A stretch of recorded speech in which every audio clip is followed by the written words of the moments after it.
Hello and welcome to week 2 of the School of HighTide podcast, supported by Nick Hern Books. My name's Naomi Soneye-Thomas and I'm an emerging writer, producer and host of this podcast, alongside Suba, artistic director of HighTide, and Chris Sonnex, associate artist at HighTide, and also the curator of this programme. Our guest for this week is Sonia Jalaly, who is a writer and theatre maker from Manchester. She's currently under commission with HighTide. Her previous work includes Happy Birthday Without You, which was a comedy solo show, which she created and toured to the Kiln Theatre and Payne's Plough's Roundabout at the Edinburgh Fringe Festival. She also works a lot in community theatre and has worked with companies such as Donmar Warehouse, Company 3 and Hull Truck. This week's episode is all about the value of joy in theatre, from creating work that's joyful to bringing joy into your creative process and the power of using joy to shape your career as an artist.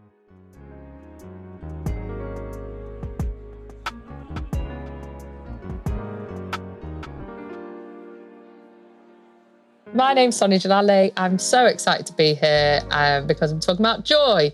And before I really get into talking about joy, let me just preface this with, I am no expert on joy. I have no right to talk about how to gain joy or this is not a self-care podcast, because if it was, then there is absolutely no way I would be allowed to be on it, to talk about it or anything. But what I do want to talk about and why I'm excited to be here is talking about the value of joy in theatre.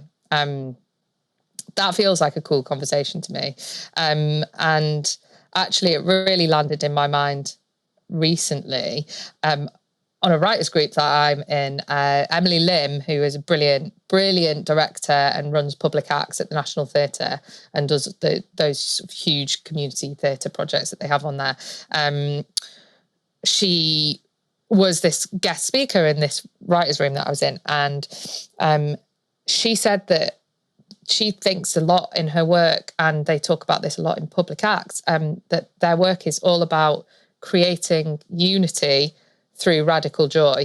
And that really landed in my mind and just really spoke to me, because I think I'd sort of instinctively been doing this thing with my work, but I hadn't really been able to name it or label it in my mind. And that it really helped. The idea that any joy should be radical is so sad and shouldn't be. Of course, joy shouldn't be radical, but I think it is. I think where there's adversity, then I think that joy in the face of that adversity is radical.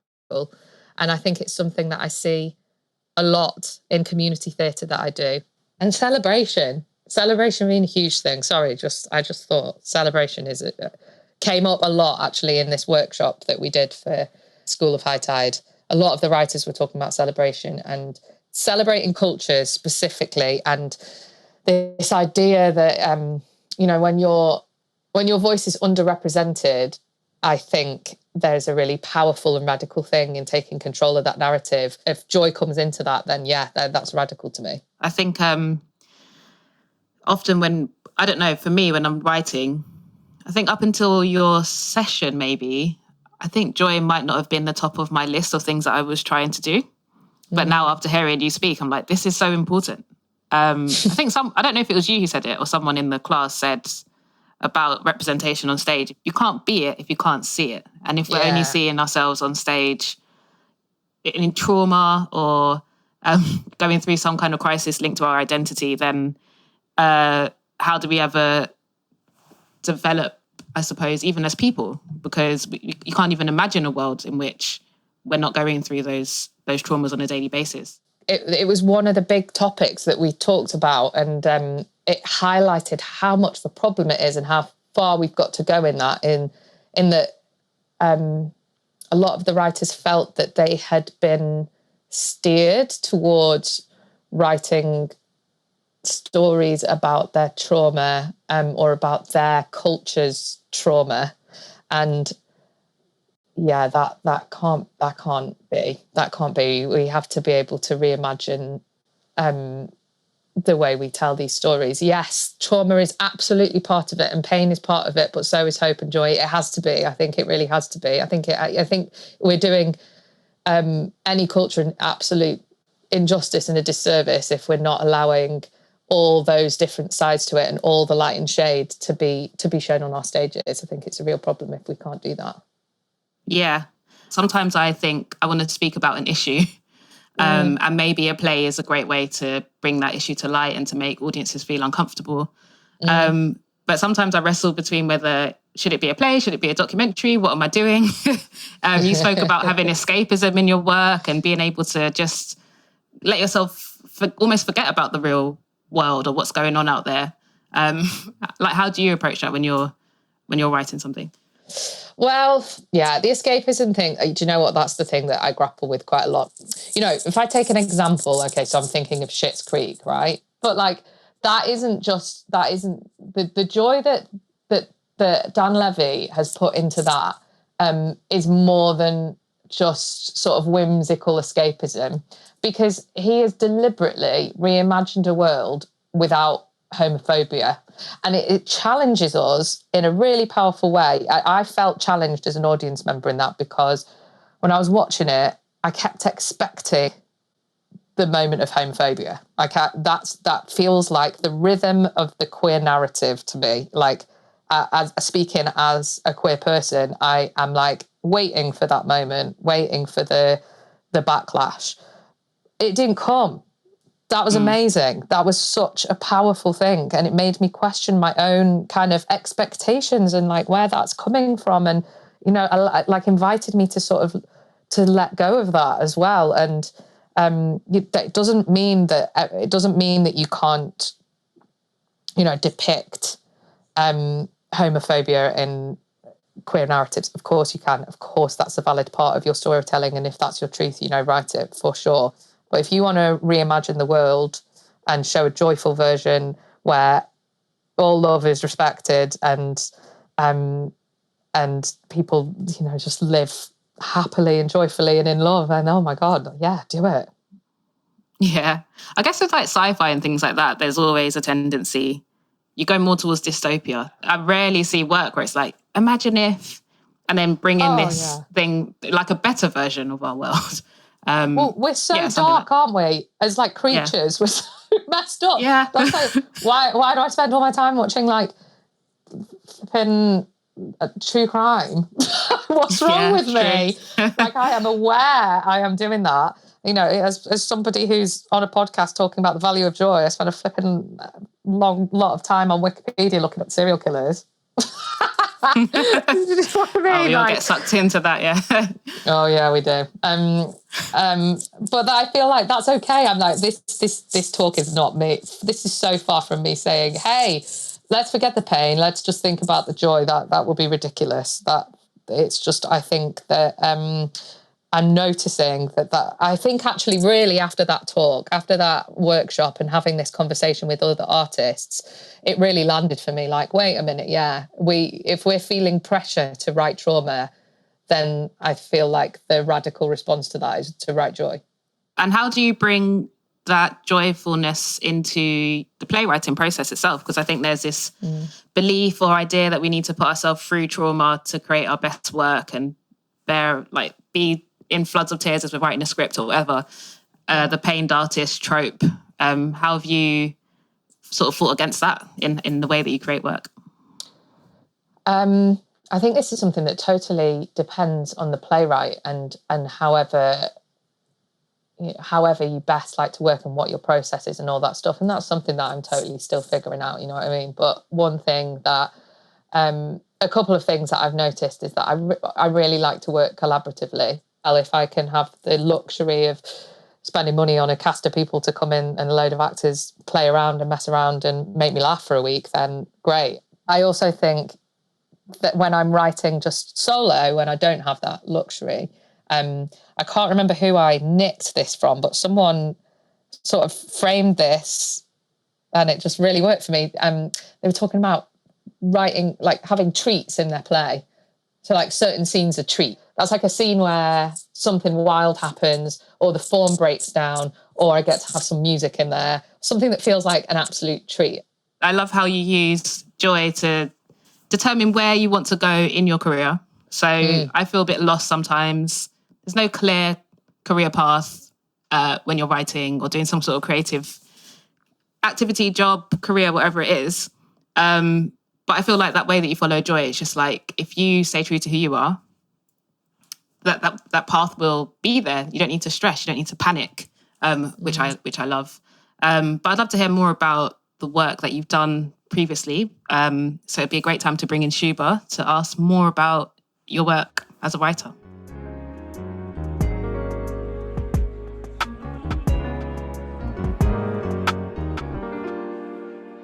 And here Suba is, delivered to you via the internet waves.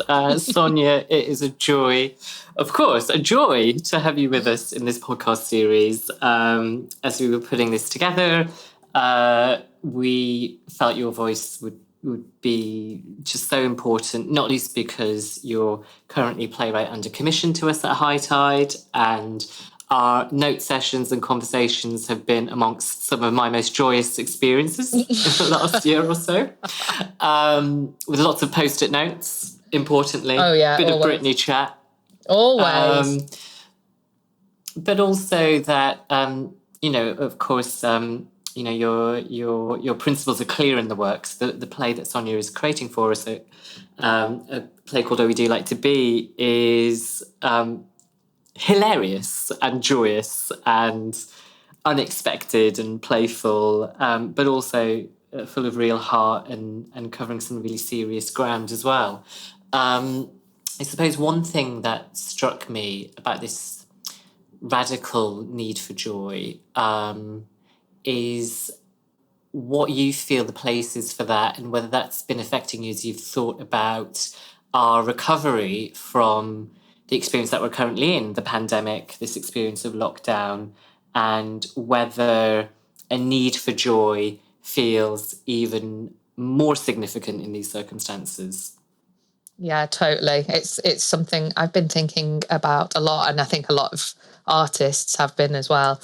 I think the main thing to acknowledge is that we're all grieving.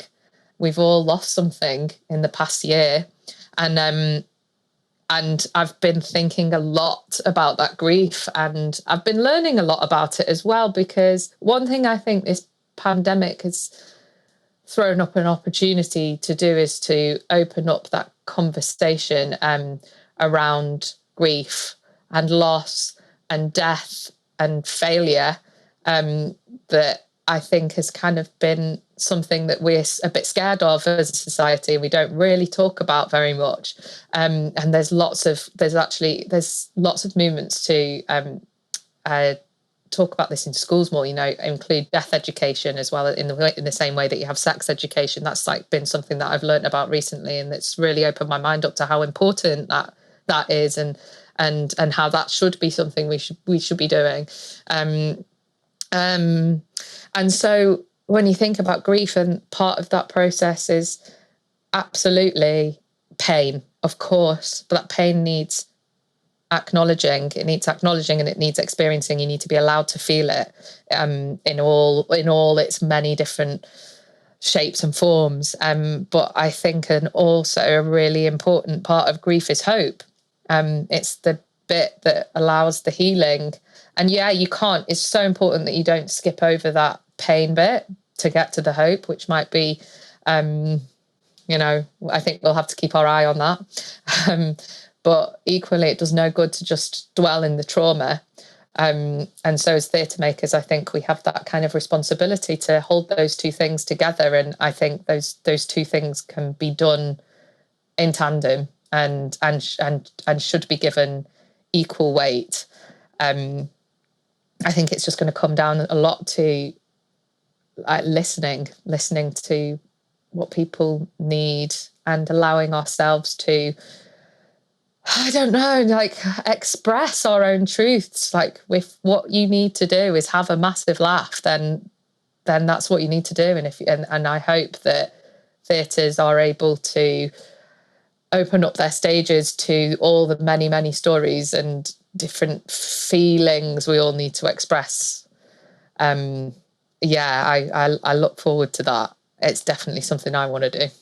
So it's interesting you mentioned comedy there, because, one of the things about writing joy, and one of the scary things, I'll tell you, as a director, directing comedy is terrifying, because if you're directing a very serious play and everyone's very still and very silent, you can say to yourself, oh, yeah, they're thinking about it. They're really thinking about it. If you're directing a comedy and you don't get the laugh, then you have messed up, which is terrifying.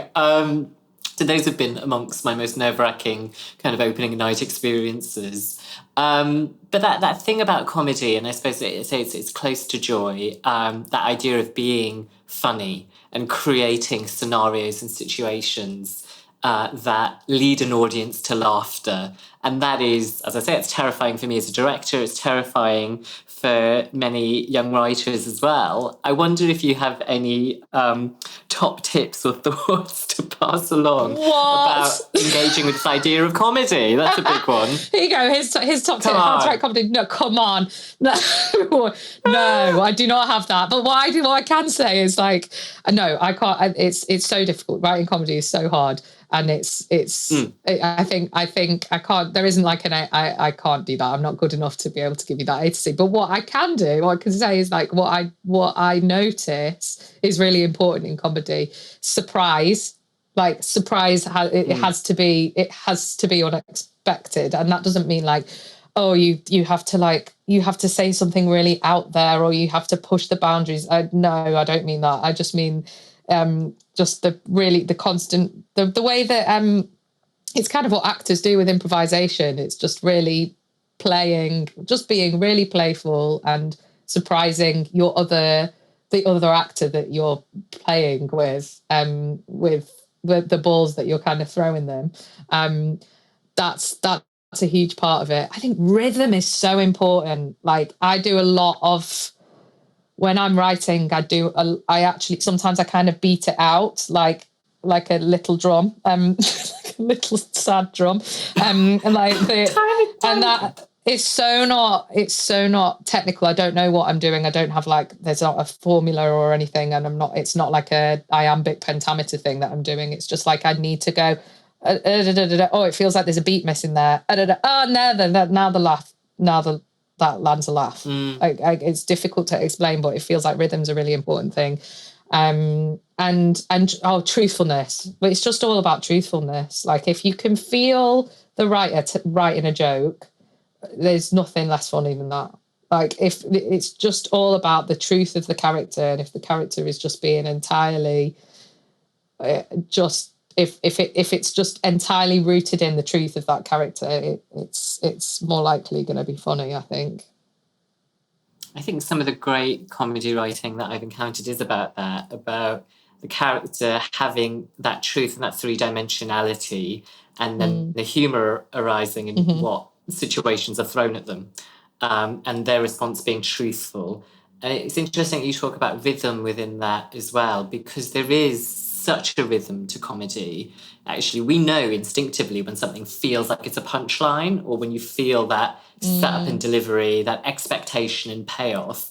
And it's something really subconscious within all of us as human beings. But I do think one of the skills to cultivate as a writer in that space is your attentiveness to that, and knowing that there is a kind of intrinsic.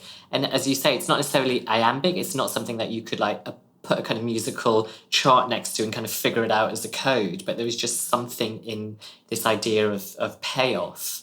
I was really interested also to hear you talking about surprise there, because as human beings, one of our natural responses to shock is to laugh, actually.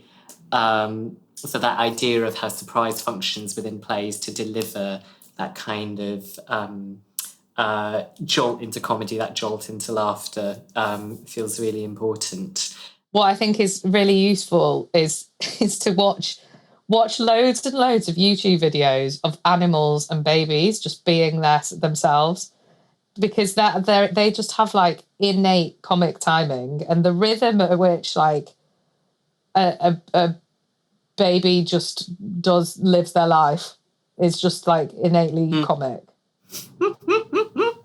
But it absolutely is. It totally is. But I do think, and it's so interesting that, so when you were talking earlier to Naomi about this, all of these preconceptions we have of the kind of miserable artist locked up in their room, pouring their angst onto a page, which is, and can sometimes be part of a process. I'm never convinced these are part of healthy processes. But I think there is so much of creating successful writing that is actually mining YouTube and having a laugh and knowing that all of that is valid, that enriches the work and it enriches who you are personally and how you bring that to your work. Totally. I think so part of my process, and sometimes I feel like I'm kidding myself with that, and maybe I am a little bit. I definitely procrastinate too much. I know that about myself, but also I think so much of it is percolating, and I have a very obsessive personality, and I'll go through phases of a particular thing, and like I'll go through a phase of oh my god, in the last lockdown, my phase was vintage Coronation Street, right? I've never watched Coronation Street before, and then I became an absolute PhD student of Corrie. I found the first episode of Corrie on YouTube, December 1960. I went through, and I'm now up to 1986. I've watched 26 years worth of Coronation Street in a very small amount of time. I don't mean like I literally watch every single episode, but I mean, I've watched a lot. That's a lot of hours of that. Yes, that's maybe a waste of my time, but I like to think that it was in some way helping. I mean, I can definitely see shades of that in the last draft of your play that I made. So I think that's helping enormously. But it's human, and that's the thing. I mean, and Corrie is a great example of this other thing which I was going to mention, which is the way in which comedy and joy do sit very closely to tragedy and sort of the more kind of, I guess, serious, in inverted commas, elements of drama, which is, I mean, this is where you mentioned truth as well. Comedy only works if it's played entirely for its truth. A comic character doesn't know they're in a comedy. They're just a human being trying to, navigate their way through a set of circumstances. And holding on to that feels like a really invaluable thing for navigating writing in that space, that actually this is about the character solving problems to make their life better. It may just so be the case that in an episode of Fawlty Towers that entails attacking a Mini Cooper with a twig. But nonetheless, the intention, the intention for the character is to find their best way through life. I think, the two things sitting so closely together. Like if I think about actually some of my favourite comic episodes of sitcoms have actually also been incredibly sad. Like the episode where the nun dies in the royal family is just one of the most beautiful bits of television I've ever seen. And it's both enormously funny and joyful just because of the heart of it and the love that they have for each other. I mean, that is pure solid gold joy. And it's heartbreaking as well. Because also joy is one of the tools we have at our disposal as theatre makers to make audiences care as well. And when you're so in love with characters and characters who make you laugh and deliver that serotonin, to experience their pain is then just that bit more devastating. It can totally... What's really amazing is when plays do that thing where they just absolutely bond all the audience together through like a moment of just joyful explosion. Like I think of the end of Barbershop Chronicles, that did it perfectly, and suddenly everyone's just up on their feet dancing. Some people are on the stage dancing with the actors. Theatre just has this power to do that. We all just got up on our feet and just spontaneously danced together, and we're a bunch of people that we don't know each other, and that's amazing. It is. It's, and it's the thing that I think above and beyond anything else we all hope to be able to get back to in the next few months. Yes, please. Now, on that note of forthcoming joys, I will introduce and hand the baton on to a regular source of joy in my life, Mr. Chris Sonnex.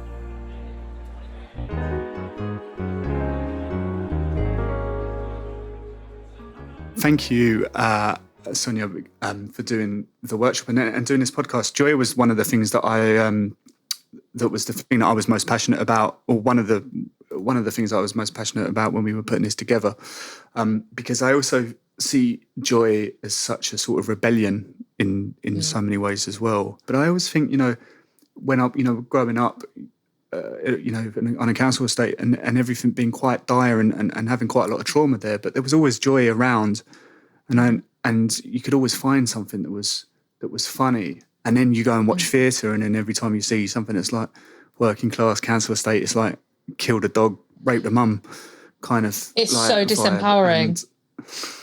Yeah, it just makes me feel like that's all is that how you see me, which I find really interesting. When I directed Anna Jordan's We Anchor in Hope, which is obviously set in a pub, a working class pub, a pub and an area that I grew up in. And I don't normally give this much mind reviewer-wise, because I think everything is valid. If you feel something, you feel something.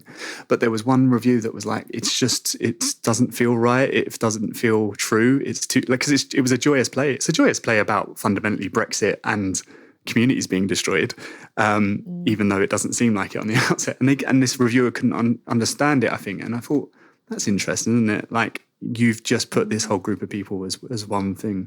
Marginalised people have fought back with humour forever. Like, that's why Northerners are funny. Do you know what I mean? Like, that's it. Like, what else? You've just got to be able. It's sometimes it's like the last tool in your kit, and it's also, it's such a survival instinct, and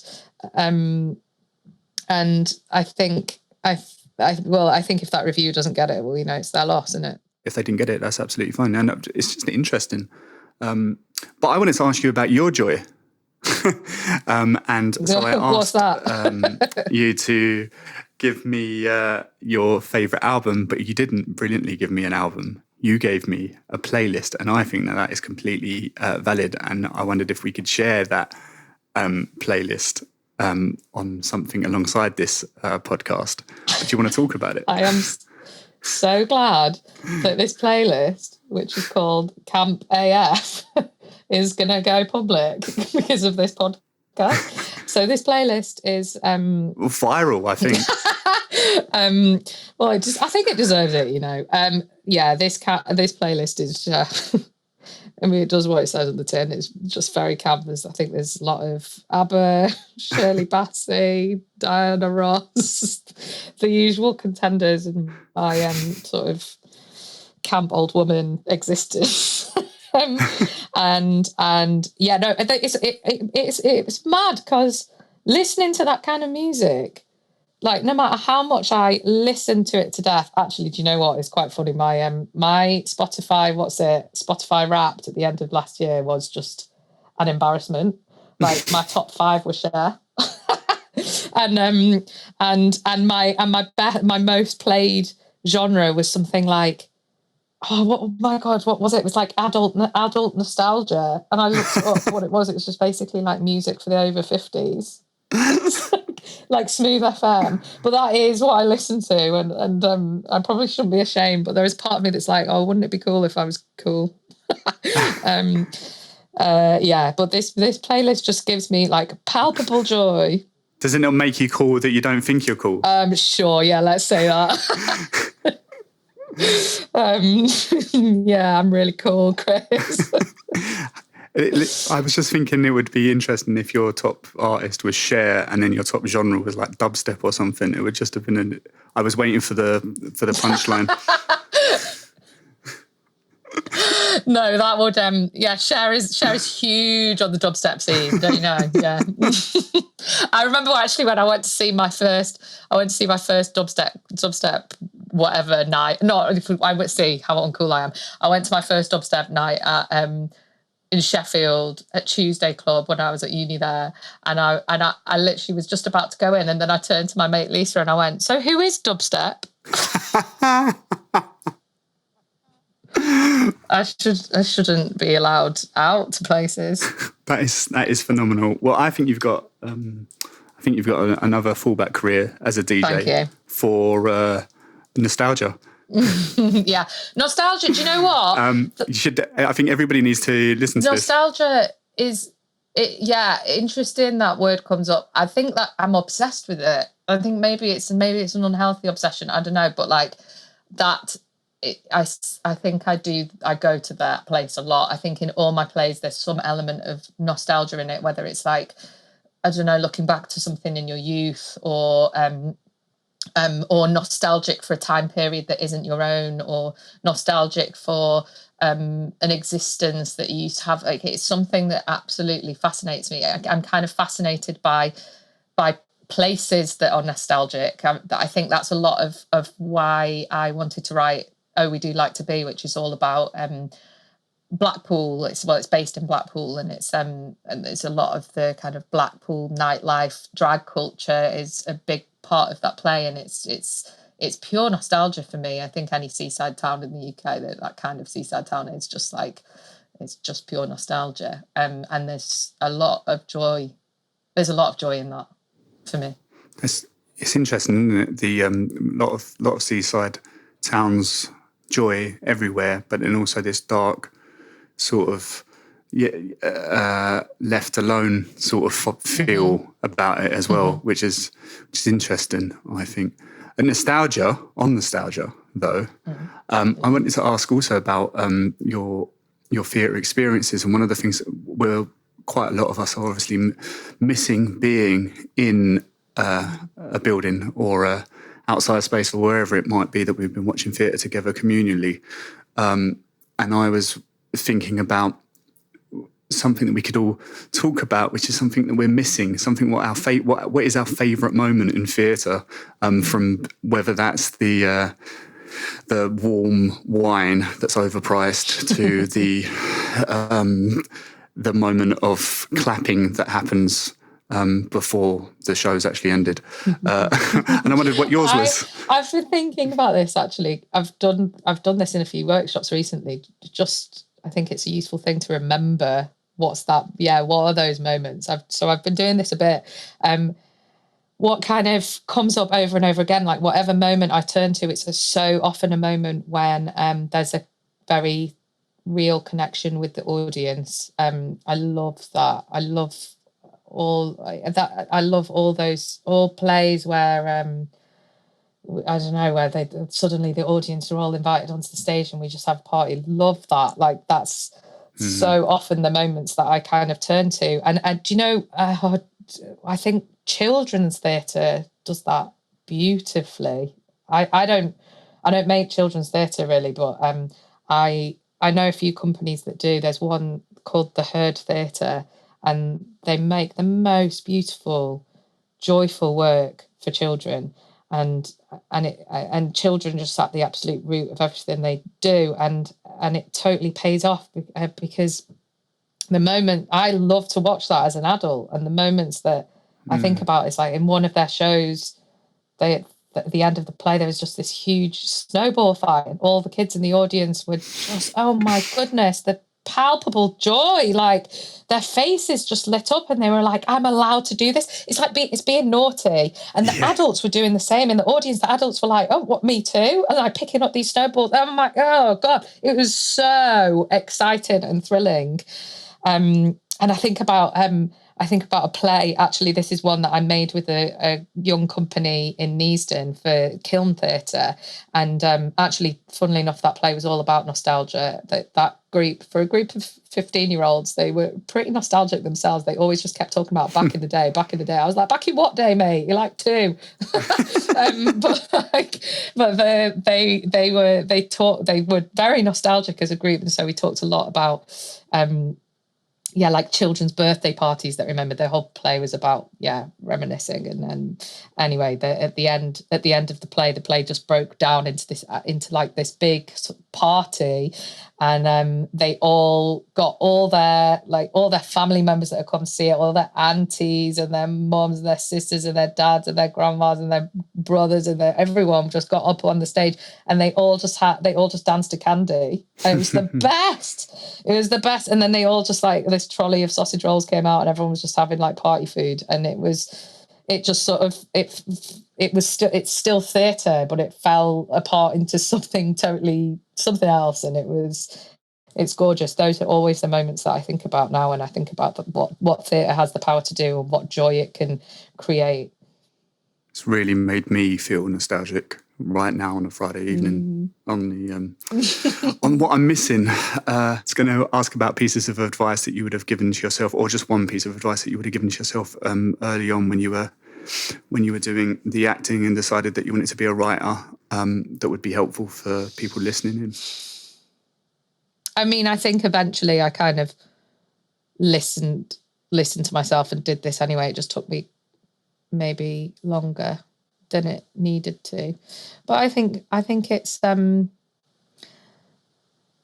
mean, that just stopped making me very happy. Do you know what it is? I think actually everything you do for me, when I'm making, and everything I've done really, there's this tension between joy and fear, and like you can't just have all joy. There needs to be the fear and there needs to be the joy. And I think what actually happened with me with acting is that the fear completely very suddenly overtook the joy, and it just took that out. In fact, I've heard Kathy Burke talk about this before, and obviously she's flipping amazing.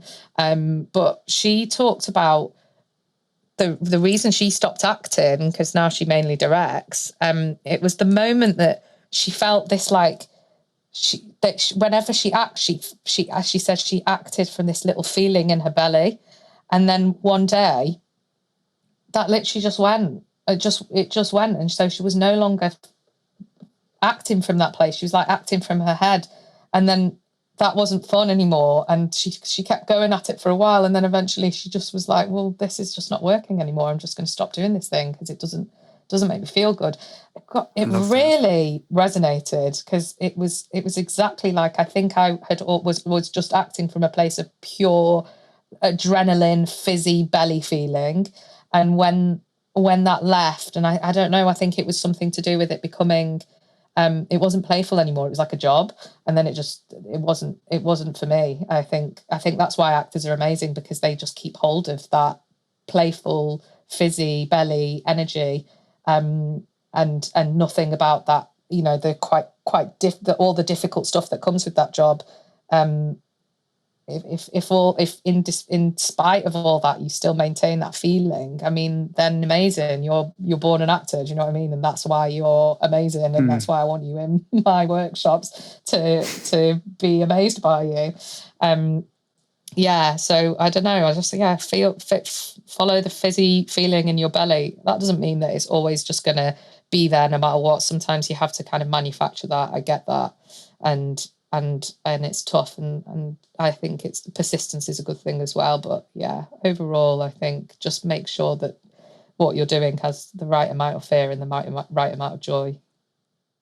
I think the advice given by Sonia and Kathy Burke is like a powerhouse of opinion. So definitely follow that. That can't be right. Can't be wrong even. Sorry. Listen to Kathy and listen to Sonia. Right. And if this podcast wasn't as joyful enough, definitely check out Sonia's Spotify, because there's Donna Summer, Barbra Streisand, Diana Ross, Shaka Khan, Candy Stanton. So definitely check that out. Have a little dance in your room and just let the joy take over you, I think. Yeah. Sonia, thank you so much for talking to us. It's amazing. Thank you. Thank you so much, everyone.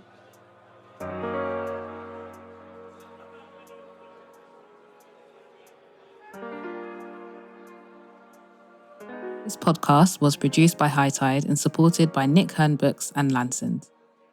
It was made possible with support from the Culture Recovery Fund. It was presented and produced by myself, Naomi Soneye-Thomas, and co-presented by Chris Sonnex and Suba. Chris Sonnex also worked as a co-creator on the podcast. It was recorded by Callum Swingler and edited by Liam Cameron, and featured original artwork by Dragonfly Design. Links to references and resources discussed in this episode can be found at www.hightide.org.uk, where you can also subscribe to HighTide's newsletter and donate to the company. If you'd like to follow HighTide on Twitter, their handle is @_HighTide_. And don't forget, if you'd like to join in with the discussion in today's episode, you can do so on social media using the hashtag School of HighTide.